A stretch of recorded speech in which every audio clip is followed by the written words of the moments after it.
अस्सलामुअलैकुम। आज मैं आप लोगों के साथ घर पर बहुत ही इजी वे में फॉन्डेंट बनाने की रेसिपी शेयर कर रही हूँ। फॉन्डेंट घर पर दो तरीके से बनते हैं, एक जिसमें मार्शमेलो का इस्तेमाल किया जाता है और दूसरा जिसमें 3-4 इंग्रेडिएंट्स मिक्स कर कर डो तैयार की जाती है। आज मैं जो रेसिपी शेयर कर रही हूँ वो है बगैर मार्शमेलो वाली। बहुत ही ईजी है। बाहर से जब हम फॉन्डेंट परचेज़ करते हैं तो वो बहुत एक्सपेंसिव होता है। अगर घर पर बनाना आ जाए तो बहुत ही रीज़नेबल पड़ता है। तो आइए शुरू करते हैं। इसके लिए मैंने एक बाउल में लिया है 1 खाने का चम्मच जेलेटिन पाउडर और इसे शामिल कर रही हूँ 1/4 कप नॉर्मल रूम टेम्परेचर का पानी। अगर गर्मियाँ हैं तो ठंडा पानी ले लीजिएगा। इसे हल्का सा स्टिर कर कर आप कुछ देर के लिए छोड़ दें जब तक कि जेलेटिन बिल्कुल ब्लूम हो जाए। तकरीबन 1 मिनट में ये बहुत अच्छा फूल जाता है। जब जेलेटिन अच्छी तरह से फूल जाए तब आप इसे किसी पैन में निकालें और इसे बहुत हल्की आंच के ऊपर गरम करना है। ज़्यादा तेज़ गरम मत कीजिएगा वरना जेलेटिन की जो क्वालिटी होती है वो ज़ाया हो जाती है। ये प्रोसेस आप माइक्रोवेव में भी कर सकते हैं बट उसे 30 to 40 सेकेंड्स के इंटरवल से आप ज़रूर चेक कर लीजिए। 1 से सवा मिनट में आई थिंक ये डिज़ोल्व हो जाना चाहिए। जैसे ही जेलेटिन डिज़ोल्व हो जाए आप इसे चूल्हे से हटा लीजिए और फिर इसके अंदर शामिल करें 1 खाने का चम्मच ग्लिसरीन, 1 चाय का चम्मच वनीला एसेंस। मैंने इम्पोर्टेड ट्रांसपेरेंट वाला यूज़ किया है, लेकिन अगर आप लोकल ऐड करना चाहते हैं जो डार्क कलर का होता है तो वो भी कर सकते हैं। डार्क वनीला एसेंस को सिर्फ इसलिए अवॉइड किया जाता है ताकि फॉन्डेंट का कलर ख़राब ना हो। साथ ही इसमें शामिल कर दीजिए आधा कप लाइट कॉर्न सिरप जो कि इम्पोर्टेड बॉटल्स में मिलता है। अगर आपको वो ना मिले तो फिर लोकली जो अवेलेबल होता है लिक्विड ग्लूकोज, आप वो इसमें शामिल करते हैं। हाफ कप मेजर करना थोड़ा डिफ़िकल्ट था, इस वजह से मैंने ये बड़ा जो स्पून होता है इससे निकाल लिया है। ये तकरीबन हाफ कप के बराबर है। तमाम चीज़ें शामिल करने के बाद इसे इतनी देर तक स्टिर करें कि लिक्विड ग्लूकोज इसमें अच्छी तरह से हल हो जाए। अगर आपको लगे कि जेलेटिन का लिक्विड थोड़ा सा ठंडा हो गया है और लिक्विड ग्लूकोज मेल्ट नहीं हो रहा है तो दोबारा इसे चंद सेकंड्स के लिए आप चूल्हे पर हल्की आंच पर रख लीजिए ताकि ग्लूकोज अच्छी तरह से इसके अंदर मेल्ट हो जाए।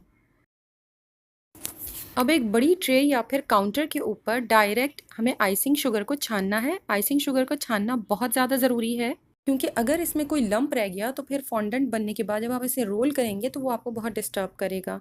मैंने इस वक्त इस ट्रे के अंदर तकरीबन 850 से लेकर 900 ग्राम तक आइसिंग शुगर का इस्तेमाल किया है। मैंने थोड़ी सी आइसिंग शुगर अलहदा रख दी है। आइसिंग शुगर छानने के बाद अब मैंने आइसिंग शुगर का थोड़ा सा वेल बनाया है, पहाड़ी सी चारों तरफ बनाया और बीच में थोड़ी जगह होनी चाहिए जिसमें जेलेटिन और लिक्विड ग्लूकोज का मिक्सचर डाला जाएगा। ये मिक्सचर ज़्यादा गर्म नहीं होना चाहिए क्योंकि अगर ये गर्म हुआ तो आइसिंग शुगर इसकी गर्माइश से मेल्ट होना शुरू हो जाएगी और आपका फॉन्डेंट सही नहीं बनेगा। लिक्विड को आप सेंटर में डालें और साइडों से आप आइसिंग शुगर उठा उठाकर उस लिक्विड के ऊपर डालते जाएं और इसे आहिस्ते आहिस्ते बाइंड करने की कोशिश करें। ये काम थोड़ा सा मेसी है बट अगर आपको एक दफ़ा बनाना आ जाएगा तो फिर आपसे ये जल्दी बन भी जाएगा और आपको इसकी कंसिस्टेंसी और तमाम इंग्रेडिएंट्स के रेशो का भी आइडिया हो जाएगा। फॉन्डेंट बनाते वक्त सारी आइसिंग शुगर एक साथ उस लिक्विड के ऊपर नहीं डाल रही हूँ बल्कि साइडों से थोड़ी थोड़ी लेकर लिक्विड के ऊपर डालती जा रही हूँ और उसे बाइंड कर रही हूँ। जब मुझे लगेगा कि अब और आइसिंग शुगर डालने की ज़रूरत नहीं है उस जगह पे मैं स्टॉप कर दूँगी। अगर आपने सारी आइसिंग शुगर एक साथ ऐड कर दी और इसका डो तैयार कर लिया तो हो सकता है कि इस वक्त तो वो आपको बिल्कुल सही कंडीशन का लगे, लेकिन जब आप इसे 24 आवर्स का रेस्ट देंगे तब वो थोड़ा हार्ड हो जाएगा और वो फिर रोल नहीं होगा। फॉन्डेंट डो को थोड़ा सा सॉफ्ट रखिएगा। बस आपको ये लगने लगे कि तमाम इंग्रेडिएंट्स आपस में बहुत अच्छी तरह से बाइंड हो गए हैं। सबसे लास्ट इंग्रेडिएंट जो हमें इसमें ऐड करना है वो है शॉर्टनिंग। कुछ लोग इसमें शॉर्टनिंग पहले भी डाल देते हैं। जिस वक्त हमने लिक्विड ग्लूकोज को जेलेटिन में हल किया था उसी वक्त उसके अंदर आप 2 टेबल स्पून शॉर्टनिंग डाल सकते हैं। मैं इसमें शॉर्टनिंग उस वक्त इस स्टेज पर नहीं डालती बल्कि इस वक्त जब मुझे लगता है कि अब मेरा डो रेडी हो गया है तब मैं हाथों पे थोड़ा सा शॉर्टनिंग लगाती रहती हूँ और इसे मैं नीड करती रहती हूँ। इसे आप शॉर्टनिंग वाले हाथों से जब डो को गूंदेंगे तो वो बहुत स्मूथ होता चला जाएगा। अगर आप बाहर रहते हैं तो फिर आप क्रिस्को की शॉर्टनिंग इस्तेमाल कर सकते हैं। मैंने ये लोकली शॉर्टनिंग इस्तेमाल की है जो कि एम्प्रेस मार्केट से परचेज़ की थी। कुछ लोगों को मैंने देखा है कि उन्होंने ऑयल का भी इस्तेमाल किया है और बटर का भी। मैंने पर्सनली एक्सपीरियंस नहीं किया है बटर और ऑयल। अगर आप में से किसी ने बटर और ऑयल के साथ भी फॉन्डेंट तैयार किया है तो प्लीज़ मुझे कमेंट में बताइएगा कि उसका एक रिज़ल्ट कैसा आता है। जब आप फॉन्डेंट को अपने सारे फॉन्डेंट को एक साथ हाथों से उठाएंगे और उसे देखेंगे कि वो हल्का हल्का नीचे की तरफ जा रहा है मगर टूट नहीं रहा तो इसका मतलब है कि आपका फॉन्डेंट बिल्कुल रेडी है। और अब आप इसमें एक्स्ट्रा आइसिंग शुगर ऐड मत कीजिएगा, बस इसे शॉर्टनिंग लगा लगा कर टोटल 2 टेबल स्पून आप इसे अच्छी तरह से गूंद लीजिए। फॉन्डेंट तैयार करने के बाद फ़ौरन इस्तेमाल नहीं किया जाता है, बल्कि इसे रेस्ट दिया जाता है तकरीबन 24 आवर्स का।